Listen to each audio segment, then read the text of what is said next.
नमस्कार दोस्तों, mobile mentor में आपका स्वागत है। आज के सेशन में हम लेने वाले हैं क्वेश्चन नंबर 136 टू 140, जो कि काफ़ी हद तक इम्पॉर्टेंट है। देखिए, ये एक तरीके से बहुत बड़ी पजल है एंड ब्लड रिलेशनशिप में ये जो क्वेश्चन है आप पहली दफ़ा देख रहे हो, ठीक है। तो आपको तैयारी रखनी है कि ये क्वेश्चन थोड़ा टफ आने वाला है। तो देखते हैं क्वेश्चन की इंस्ट्रक्शंस क्या हैं। Read the set of information given below carefully and then answer the subsequent questions। हमें subsequent questions के आंसर देने हैं। तो देखिए, हमें यहाँ पर टोटल 11 इन्फॉर्मेशन दी है और इस 11 इन्फॉर्मेशन के बेसिस पे हमें ये क्वेश्चन सॉल्व करना है, ठीक है। तो चलो बढ़ते हैं आगे। देखिए, क्वेश्चंस को सॉल्व करते हैं। There is a group of 7 person in a family. देखिए, परिवार में टोटल कितने लोग हैं? 7 पर्सन है, ठीक है। ABCDEFG ये 7 पर्सन हो गए। They all are appear in IQ test. IQ test में जो हैं वो अपेयर होते हैं टू टेस्ट देयर इंटेलिजेंट। उनके इंटेलिजेंस लेवल चेक करने के लिए ये पूरा परिवार जो है IQ टेस्ट में अपेयर होता है। There are 2 married couple. अब देखिए, 2 यहाँ पर कपल हैं। देखिए, इंफॉर्मेशन 1 to 1 सॉल्व करनी है। तो जस्ट सिंपल है, 7 पर्सन की जो फैमिली है उसमें 2 कपल्स है, ठीक है। 2 कपल्स यानी कि आपके 4 लोग हो गए, 4 पर्सन्स हो गए, ठीक है। यानी कि ये चारों की शादी हो चुकी है, यानी कि बाकी की 3 कौन है? अनमेरिड हैं। यानी कि चारों मैरिड हैं और 3 जो हैं वो अनमेरिड हैं, ठीक है। इन the family 3 females in total. तो जस्ट सिंपल है, यहाँ पर 3 फीमेल्स है, तो इसका मतलब क्या रहेगा? 4 मेल्स रहेगा। Is it clear? अब देखो, 2 फीमेल यहाँ पर आ गई, 2 मेल यहाँ पर आ गए। अगर दोनों की शादी होती है, टोटल 2 कपल है तो टोटल 4 लोग हुए। तो यानी कि एक फीमेल जो है, देखिए, एक फीमेल जो है वो अनमेरिड है एंड कितने मेल? 2 मेल जो है वो भी अनमेरिड हैं। तो देखिए, इस तरीके से इस क्वेश्चन का बाइफर्केशन हो गया। वंस अगेन मैं बोल रहा हूँ, वंस अगेन रिपीट कर रहा हूँ। देखिए, टोटल 7 लोग हैं जिसमें से 2 मैरिड कपल है, यानी कि 2 मैरिड कपल में 2 फीमेल होगी, 2 मेल होगी। तो इसमें से 2 लोगों की शादी हो चुकी है, एक की बाकी है, ठीक है। 2 लोगों की शादी के नीचे मैंने डबल लाइन कर दिया और उसी तरीके से जो 2 पुरुष है उनके नीचे डबल लाइन कर दिया एंड 2 पुरुष एज इट इज़ है। जस्ट सिंपल है, ये आपको क्लियर हो चुका है, होप सो। कोई डाउट है तो काउंटर क्वेश्चन कर लीजिए। देखिए, यहाँ पर मैं कोई भी प्रकार का क्वेश्चन सॉल्व नहीं कर रहा हूँ। सबसे पहले मैं इंस्ट्रक्शन को पढ़ रहा हूँ, समझ रहा हूँ, ठीक है। कोई दिक्कत? अब देखते हैं आगे क्या दिया है। G is a female. अब देखिए, हमें पहली फीमेल दे दिया है, तो हम एक काम करते हैं, यहाँ पर हम फीमेल्स का एक सर्कल बना देते हैं। फीमेल कौन है हम ये आइडेंटिफाई करेंगे। G is a female and male यहाँ पर हम लिखेंगे। Is it clear? तो देखिए, 3 फीमेल यहाँ पर आ जाएंगे और 4 मेल यहाँ पर आ जाएंगे, तो हमें मालूम भी पड़ जाएगा मेल फीमेल कौन है। G is a female is the most intelligent. Okay, तो यहाँ पर क्या हो रहा है? देखिए, मैं इंटेलिजेंट का लेवल जो है ना यहाँ पर लिख रहा हूँ। तो देखिए, 1 2 3 4 5 6 7। अब जी जो है वो मोस्ट इंटेलिजेंट है। Is it clear? जी जो है वो मोस्ट इंटेलिजेंट है। B is the father of E. अब देखो, जी का तो जेंडर बताया नहीं है तो हमें मालूम नहीं है। B is the father of E. तो यहाँ पर जो 4th इंस्ट्रक्शन है इसमें क्या दिया है? बी जो है वो फादर है किसका? ई का। तो मैंने बी मेल लिख दिया। Is it clear? Is more intelligent than is son. अब देखिए, यहाँ पर हम ई को इमीडिएटली मेल नहीं बना सकते, बिकॉज जस्ट सिंपल है, B has means B is the father of E बोला है, बट इसका मतलब ये नहीं होगा कि ई सन हो सकता है, बट ई डॉटर भी हो सकती है और इसका और भी कोई सन हो सकता है, ठीक है। तो यहाँ पर एक इंस्ट्रक्शन हम ये लिखेंगे, क्या लिखेंगे? B is the father of E वो is a more intelligent than his son. तो बी जो है वो मेल है और ये जो है intelligent than his son is greater than कर दिया, ठीक है। C has a 1 son and 1 daughter. देखिए, 2 कपल से C is a 1 son, C is a 1 son and 1 daughter. She is a more intelligent than her husband, यानी कि she is अ, यानी कि सी कौन है, C is a more intelligent than her husband. Is it clear? The father of B is a more intelligent than B himself. Okay, तो B के भी कोई पिताजी हैं, जो कि यहाँ पर हम लिख देंगे बीस फादर। देखिए मैं एग्जिस्टिंग इन्फॉर्मेशन में ही लग रहा हूँ, बी के जो पिताजी है वो बी से ज़्यादा इंटेलिजेंट है, ये हो गया। देखिए मैं यहाँ पर क्या कर रहा हूँ, इंस्ट्रक्शन पढ़ रहा हूँ और उसे नोटेशन में डाल रहा हूँ, ठीक है। E is the grand son of F. अब देखिए यहाँ पर ये चीज़ क्लियर हो गई कि ई कौन है, मेल है। E is the grand son of F, यानी कि एफ या तो यहाँ पर आएगा या तो यहाँ पर आएगा। We don't know F gender is the least intelligent, तो यानी कि ये जो है ई सबसे नीचे आएगा और ई जो है वो मेल है। यहाँ पर हमें क्लियर हो गया। Is it clear? यहाँ पर सी फीमेल आ गई, ये हमारा लिखना रह गया था, सी फीमेल आ गई। तो देखो दो मेल दो फीमेल हमारे यहाँ पर कवर्ड हो चुके हैं, ठीक है। The father of B is more intelligent than B himself, ये हमारा कवर्ड हो गया। E is the grand son of F, is the least intelligent. F the grand father is the second most intelligent in the family, तो F जो है वो यहाँ पर आएगा, ठीक है। एफ जो है वो सेकंड मोस्ट इंटेलिजेंट है, जी जो है वो इंटेलिजेंट है, फर्स्ट इंटेलिजेंट। अब यहाँ पर क्या बोला है, F is the grand father of F, यानी कि एफ यहीं पर आएगा, ये हम श्योर हो चुके हैं, ठीक है। एफ बी के पिताजी ही बनेंगे, बिकॉज देखो हमने यहाँ पर क्या लिखा था, ध्यान दीजिए, हमने कहीं पर अभी पढ़ा था C has one sir she is more, okay, यहाँ पर हमने कहीं पर पढ़ा था ना, ये रहा, B is the father of E is a more intelligent than his son, C has one son and one daughter. The father of B, yes ये वाला हमने अर्लियर टॉपिक ही पढ़ा था, father of B is more intelligent than B himself, and E is a grand son of F. तो देखिए E is a grand son of F, जो कि हमें यहाँ पर कन्फ्यूजन था, and F is a least intelligent. F the grand father, F जो कि ग्रैंड फादर है किसका, the second most intelligent in the family. यानी कि देखिए अब यहाँ पर दो ही मैरिड कपल है, देखिए अब एफ की शादी हुई है और बी की शादी हुई है, अब हमें इनकी फीमेल्स, इनकी वाइफ जो है, इनकी स्पाउस जो है वो ढूंढनी है, ठीक है। The mother of B is a less intelligent than B, तो बी की जो मदर है, बी की जो मदर है वो लेस इंटेलिजेंट है किससे, बी से, तो B is a greater than B is mother, ये हम कर देंगे। तो देखिए अब यहाँ पर बी इज़ मदर यहाँ पर आएगी, ओके, इसको सर्कल करना है और यहाँ पर भी एक सर्कल करना है, ठीक है। E is the grand son of F, okay, हमने ये सब क्लियर कर लिया। The second most intelligent in the family, the mother of B is the less intelligent than B, none among the merit topped the IQ test, यानी कि जी की शादी नहीं हुई है, तो जस्ट सिंपल है, यहाँ पर क्या बोला है, none of the merit top in the IQ test, यानी कि जी अनमेरिड है, यानी कि जी यहाँ पर या यहाँ पर नहीं आएगी, जी की शादी नहीं हुई है। The grand mother of G has a 2 sons, okay, तो ग्रैंड मदर ऑफ जी, तो यानी कि ग्रैंड मदर ऑफ जी, देखिए यहाँ पर तो एक ई आ गया, ठीक है, हैज़ अ 2 सन, ओके, तो ये यानी कि आपको 3 जनरेशन दी गई है, यहाँ पर हमें ये क्लियर हो रही है। तो पहली जनरेशन है एफ, उसकी वाइफ, देखिए अब क्वेश्चन ऑलमोस्ट सॉल्व हो गया। उसके नीचे हम ले रहे बी और यहाँ पर जी के has the grand mother of G has 2 sons, यानी कि इसकी जो है 2 सन है, इससे हमें ये कवर हो गया, ठीक है। One of whom is a B, वो is a more intelligent than his brother D, यानी कि यहाँ पर डी आएगा, ठीक है, but less intelligent than his wife, okay, तो इसकी भी कोई वाइफ है, इसकी भी कोई वाइफ है, ठीक है, एंड इसके नीचे इसकी संतानें हैं जिसमें से एक ई है, तो एक कौन है, एक कौन है, जी है, जो कि फीमेल है। अब देखिए अब यहाँ पर हमें ये क्लियर हो रहा है कि बी की वाइफ कौन होगी, सी है। Is it clear? यहाँ पर हमने सी लिख दिया और यहाँ पर जो बंदा बचा है वो कौन है, ए।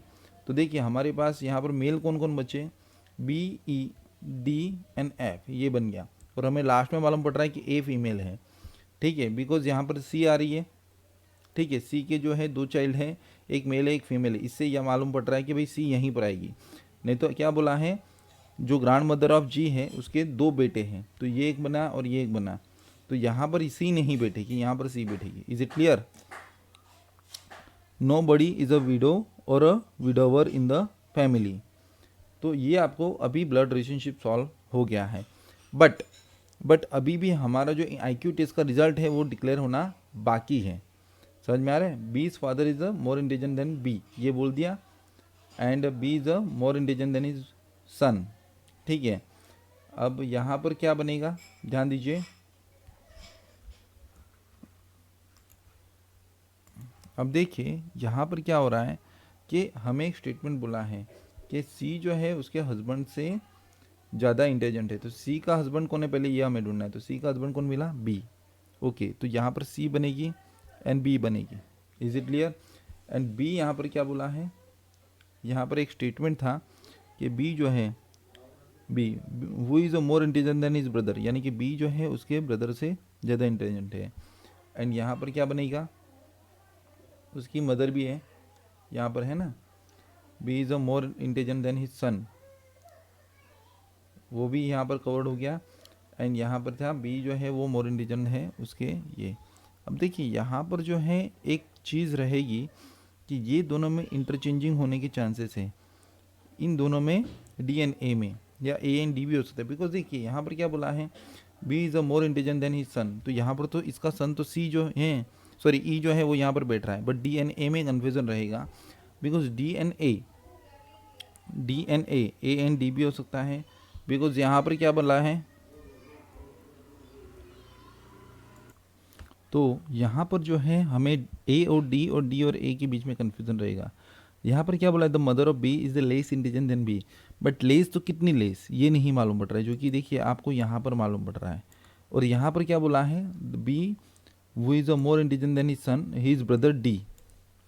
ठीक है, तो यहाँ पर है, ये भी एक कन्फ्यूज़न पॉइंट है। तो जस्ट सिंपल है, हमारा क्वेश्चन यहीं पर ख़त्म होता है। ठीक है, अब हमें इसके बेसिस पे क्वेश्चन सॉल्व करने हैं। चलो क्वेश्चन सॉल्व करते हैं। देखिए मैं जानता हूँ आपको बहुत ही टफ लगा होगा शुरुआत में, आप वंस अगेन एक बार खुद से प्रैक्टिस कीजिएगा इस क्वेश्चन के लिए। ठीक है, वो among them is a married couple. अब मैरिड कपल कौन है हमें मालूम पड़ गया है, A एंड F। ठीक है, अब देखिए हम सीधा क्वेश्चन सॉल्व कर रहे हैं, ध्यान दीजिएगा। Who among them is a married couple, married couple कौन है, A and F। How is a G related to D, तो G का रिश्ता D से क्या है, G D की कौन है, नी से यहाँ पर मैं थोड़ा सा ये इरेज कर देता हूँ ताकि क्या है कि क्वेश्चन हमारा थोड़ा सा इजी हो जाए। वो is the third most intelligent in the family, option will be C, means answer C, option 1। How is the C related to A, C का ए के साथ रिश्ता क्या है, daughter in law and mother in law. Is it clear? ये इसकी बहू तो है, F एंड A की संतानें कौन है, B एंड D, और B की वाइफ कौन है, C, तो ये डॉटर इन लॉ ही बनेगी। Who among the following is not the same generation as others. ठीक है, सेम जनरेशन एज अदर्स नहीं है, तो जो कि ऑप्शन ए बनेगा। देख लीजिए ध्यान से। तो देखिए अभी हमारा यहीं पर ये क्वेश्चन ख़त्म होता है 136 to 140। देखिए कई सारे कैंडिडेट ने मुझे पर्सनली ये बताया था कि सर ये प्रॉब्लम है, हमें ये सॉल्व करके दीजिए। तो जस्ट सिंपल है, मैं आपको बताना चाहता हूँ। देखिए हमने इस क्वेश्चन को सॉल्व करने में हार्डली 14 मिनट लगाए हैं। आप देखिए मैंने 14 मिनट में ये क्वेश्चन भी पढ़ा है, समझाया भी है और सॉल्व भी करवाया है। अभी आप सोचिए खुद कि एग्जामिनेशन में अगर ये आपको क्वेश्चन पूछाएगा तो ये मुझे बोलकर समझाने में अगर 14 मिनट लगे हैं, तो इस क्वेश्चन को सॉल्व करने में हार्डली 5 मिनट्स, मैक्सिमम 5 मिनट्स लगेंगे। देखिए क्या है, इसको इसके स्टेप्स में बता देता हूँ आपको कैसे सॉल्व करना है। ठीक है, इसके स्टेप्स में बता देता हूँ ताकि क्या है कि आपको आसान रहे। देखिए ये क्वेश्चन तो मैंने बहुत अच्छे से सॉल्व कर लिया, होप सो आप 1-2 बार वीडियो को रिवाइंड करोगे तो आपको समझ में भी आ जाएगा। ठीक है, बट इसके स्टेप्स कैसे हैं कि हम कैसे 5 मिनट के अंदर क्वेश्चन को सॉल्व करें। ठीक है, तो आप इसका स्नैपशॉट खींचना चाहते हो तो खींच लीजिए। मैं अभी इसको आगे कंटिन्यू करता हूँ, इसके स्टेप्स मैं आपको बता देता हूँ। देखिए, स्टेप्स बताने से पहले मैं कहना चाहूँगा कि आप जो है वीडियो को लाइक कर दीजिए, चैनल को सब्सक्राइब कर दीजिए, ठीक है, पूरी तरीके से। देखिए, मैं आपको इसके स्टेप्स बता देता हूँ, बहुत ही आसान तरीके से हम इसको सॉल्व करेंगे। देखिए, सबसे पहले जो है आपको समझना है कि इसके स्टेप्स में सबसे पहले मैंने किया क्या, आप मुझे बताइए। सबसे पहले मैंने लैंग्वेज में जो पढ़ी उसमें मैंने पहले पर्सन्स आइडेंटिफाई किए। क्या किए? पर्सन्स आइडेंटिफाई किए, ठीक है।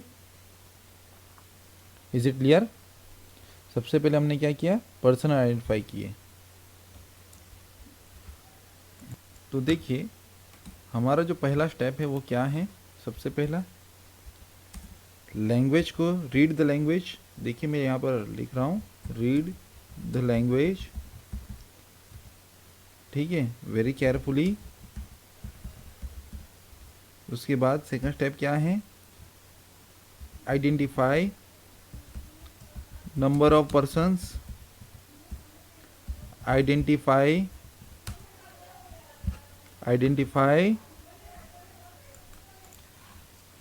द मैरिड पर्सनल, ठीक है, and married and unmarried person. Actually हम कर देते हैं मैरिड एंड अनमेरिड पर्सन्स। तो देखिए, इससे क्या होगा कि आपके कपल्स बन जाएंगे, एंड इससे आपको मालूम पड़ेगा कि कितने लोग मीन्स क्या कपल बन रहे हैं, कैसे कपल बन रहे हैं, और कितने लोग जो है अनमेरिड है। देखिए, यहाँ पर क्या है, हमें क्या बोला है? 2 मैरिड कपल्स बोला है, ठीक है। तो अभी 2 मैरिड कपल करते हैं, तो इसका मतलब क्या है? 4 लोगों की शादी नहीं हुई, तो इसमें हमें अनमेरिड पर्सन्स मालूम पड़ जाएंगे। Then arrange them in family tree according to statement, according to the statements, ठीक है, इस हिसाब से हमें जाना है। Is it clear? तो क्या होता है कि family tree, and then club the statements या club the trees, different trees जो जितने भी बनेंगे family tree as per clues provided. तो इससे हमारा क्या बनेगा? एक कंबाइंड फैमिली ट्री बन जाएगा। वेरी सिंपल, ठीक है। तो जस्ट सिंपल है, ये सब चीज़ें आपको करनी पड़ेगी, ठीक है। इसके अलावा हमने एक और स्टेप यहाँ पर मिस कर दिया। यहाँ पर हमें जो है identify number of males and females, ठीक है। तो ये हमें ज़रूर करना है। तो ये 6 बेसिक स्टेप्स हैं जिससे हम क्वेश्चन को सॉल्व करते हैं। आप इसका भी स्नैपशॉट ले सकते हो। Is it clear?